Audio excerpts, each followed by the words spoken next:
Konnichiwa mes petits fans de manga, je me présente, Lia Writer, pour vous servir. Aujourd'hui nous allons aborder le 3e épisode de Magic Knight Rayearth où nous verrons comment la toute première romance va se mettre en place pour une de nos 3 héroïnes. C'est parti!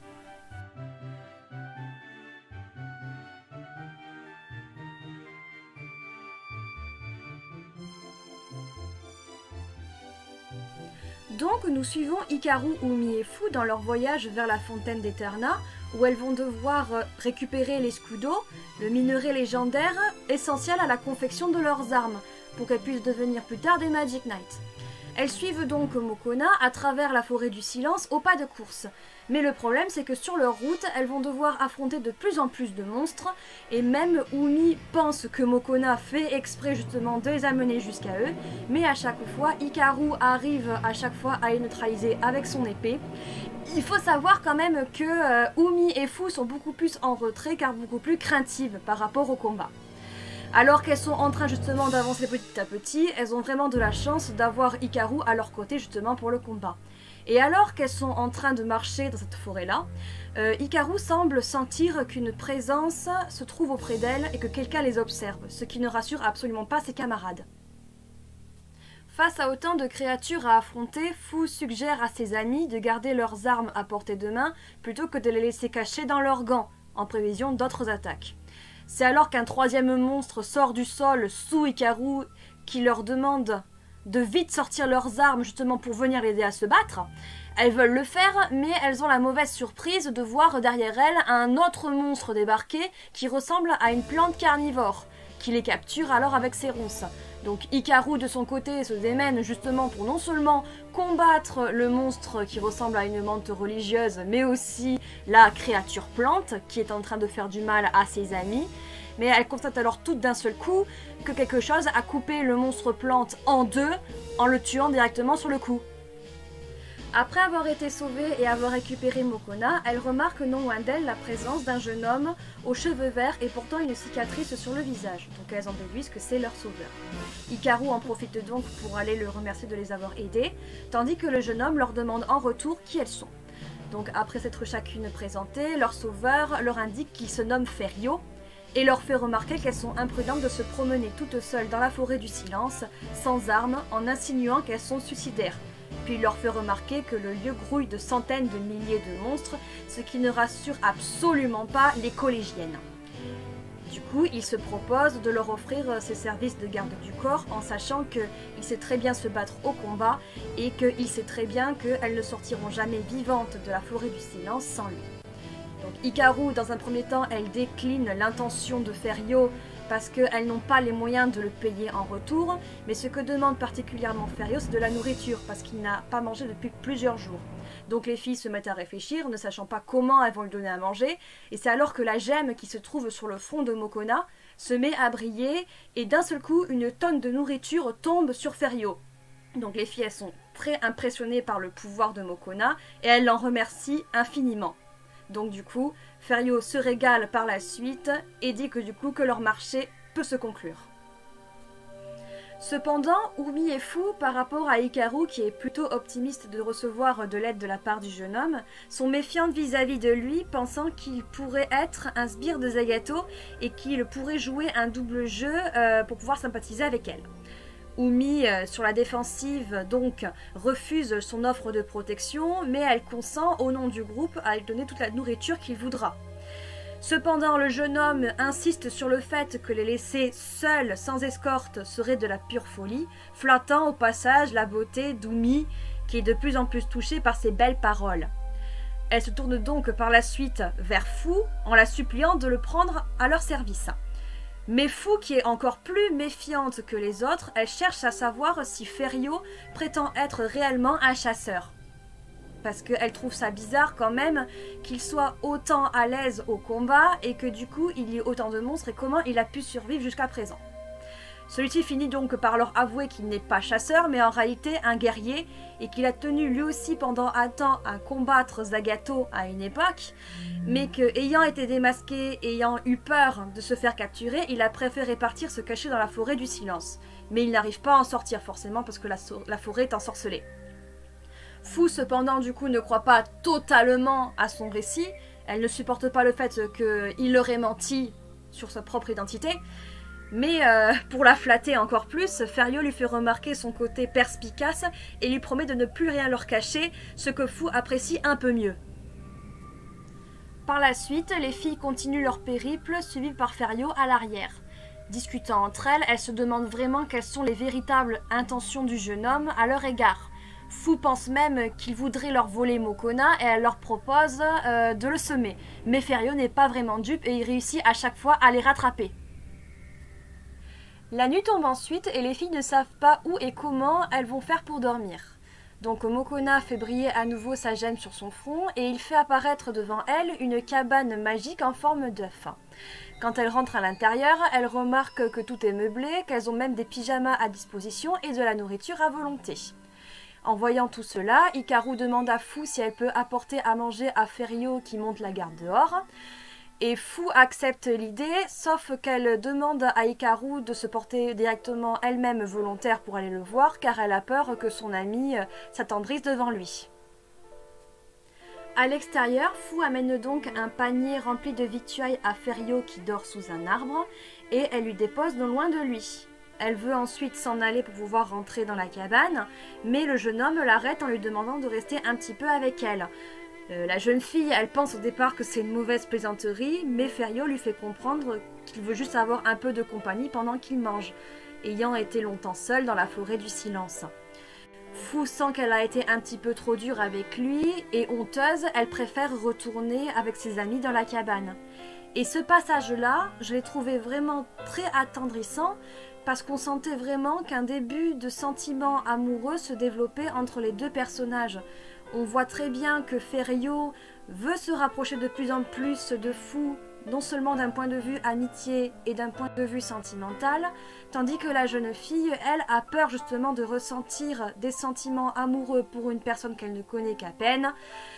Donc vraiment, on sentait vraiment un début de sentiment se développer entre eux. Le lendemain, toujours sur la route, les filles doivent encore et toujours combattre autant de monstres. Ferio se trouve toujours derrière elle et Umi est de plus en plus irritée envers Mokona qui ne cesse de les amener vers des créatures de plus en plus dangereuses. Quelques kilomètres plus loin d'ailleurs, elle déchante très vite car nos héroïnes tombent dans un champ où autour d'une pierre, noire et brillante, sont regroupées de nombreuses créatures. Mokona veut continuer d'ailleurs sur ce chemin-là vers eux, mais Umi l'arrête tout de suite car les jeunes filles ne peuvent pas les affronter tous en même temps. Face à ce problème, Hikaru propose à ses amis de demander conseil à Ferio, mais Fu refuse à cause des mensonges de celui-ci. Mais Hikaru lui fait comprendre qu'elles sont désormais seules livrées à elles-mêmes et qu'elles n'ont pas le soutien de Clef ou de Presea, et que Ferio connaît bien la forêt du silence. D'ailleurs, celui-ci, les ayant écoutés de loin, leur donne plus d'informations sur le lieu en question. Donc il faut savoir que la forêt du silence a toujours été maléfique. Elle a toujours annulé les pouvoirs des personnes et elle a toujours été grouillante de monstres, bien avant Zagato. Et selon lui, cette aura maléfique qui sort de la pierre noire rendrait les animaux de la forêt diaboliques. Donc Hikaru comprend qu'il faut briser la pierre pour justement arrêter tout cela. Mais Umi l'arrête aussitôt, lui faisant remarquer le nombre d'ennemis importants autour. L'équipe se décide donc à se couper en deux binômes pour pouvoir réaliser la mission. Donc il y aura un premier binôme qui attirera l'attention des monstres pour pouvoir justement les éloigner de la pierre, tandis que le second détruira la pierre en question. Ferio d'ailleurs au départ se propose pour être volontaire juste pour la diversion, mais les filles refusent. Ferio revient ensuite sur le fait qu'elles aient parlé de Clef plus tôt. Hikaru veut lui raconter comment elles l'ont rencontré, mais Fu lui somme de se taire, craignant que le jeune homme ne soit pas fiable du tout. Ferio tente de leur faire comprendre une nouvelle fois qu'il n'est pas mauvais, car comprenant qu'elles sont en réalité les Magic Knights venus délivrer la princesse Émeraude, et leur indiquant que c'est aussi son but. Il en vient alors à leur raconter son passé. Artiste ambulant, il n'a jamais vraiment connu ses parents, et dans ce flashback, on comprend qu'un jour, il avait été invité au palais avec sa troupe pour pouvoir faire des numéros. Et alors qu'il se promène dans le château pour explorer les lieux, Il tombe sur une boîte qu'il ouvre où se trouvent des bijoux en forme d'œuf. Cependant, il s'est fait prendre par les gardes à ce moment-là, qui pensaient qu'il allait voler le coffret, et il fut présenté à la princesse Émeraude pensant recevoir une grave punition pour ça. Mais il n'en fut rien parce que la princesse a demandé à ses gardes de le relâcher, prétextant lui avoir offert le coffret comme cadeau. Donc pour ce geste de bonté, Ferio doit sa vie à la princesse et il veut à tout prix détruire Zagato pour la délivrer. Cependant, quelques minutes plus tard, il leur fait comprendre que c'est encore un mensonge, mais il tient quand même à vouloir aider les Magic Knights à sauver son monde. Donc Hikaru et Umi se chargent d'attirer l'attention des monstres, tandis que Fu et Ferio vont aller détruire la pierre. Alors que le premier binôme se dirige au combat, Fu, restée silencieuse depuis un bon moment, demande à Ferio si au fond son histoire était vraie, ce à quoi celui-ci lui répond que c'est fort probable, mais lui fait comprendre que la jeune fille peut choisir de le croire ou non. Hikaru et Umi tuent donc à tour de bras de nombreuses créatures, non sans difficulté, car étant en quasi-surnombre à chaque fois. Cependant, elles arrivent à dégager une voie pour Fu et Ferio vers la pierre qui s'y précipite aussitôt. Le jeune homme demande à Fu de rester en arrière lors du combat, ce que la collégienne refuse catégoriquement. En s'approchant de plus en plus de la pierre, Ferio sent qu'une force mystique venant de cette dernière l'affaiblit. De plus, son corps se met à léviter dans les airs et se transforme peu à peu en pierre, tandis qu'il se sent happé sans défense par la pierre en question. Ordonnant à Fu de ne pas approcher de décocher une flèche pour briser l'entité maléfique, il tente de s'accrocher à son épée plantée dans le sol. Fu, terrifiée et impuissante face à tout cela, pense qu'elle n'y arrivera pas, parce que la pierre étant trop solide et trop loin de son champ de vision. Pour l'encourager, Ferio lui rappelle qu'à Sephiroth, la volonté rend plus fort les gens, et que si elle croit de tout son cœur à son geste, elle pourra mettre la flèche dans la pierre. Donc Fu, de nouveau sereine et confiante, décoche une flèche vers la pierre qui s'y fige aussitôt, puis s'écroule dans le sol en perdant tous ses pouvoirs, ce qui permet ensuite dans un second temps de rendre les animaux comme avant. Donc Fu va par la suite voir comment se porte Ferio, qui se réveille peu à peu dans ses bras, et il la complimente sur son attaque, tandis qu'il la taquine sur le fait qu'elle doit encore progresser au combat.